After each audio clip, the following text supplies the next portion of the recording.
Hello po. Dito tayo ngayon sa ating mga alaga. Ayan, ayan. Malalaki na. Ayan na.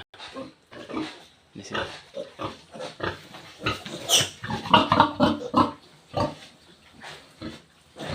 Bagong panganak. Ayan. Tapos meron pa ditong isa. Ayan. Ayan o. Bagong panganak din yan. Kahapon lang. Ito kahapon lang yan ang anak. Ayan. Tapos meron dito mga anak mamaya. Nagde-labor na eh. Tingnan natin.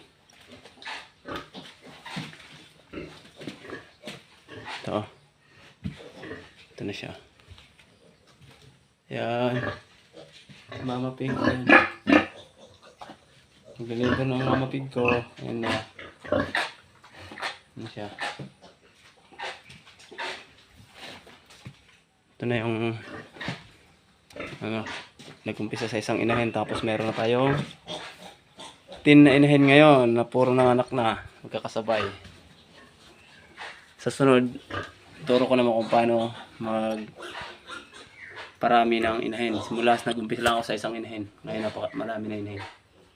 Hanggang dito lang. Salamat.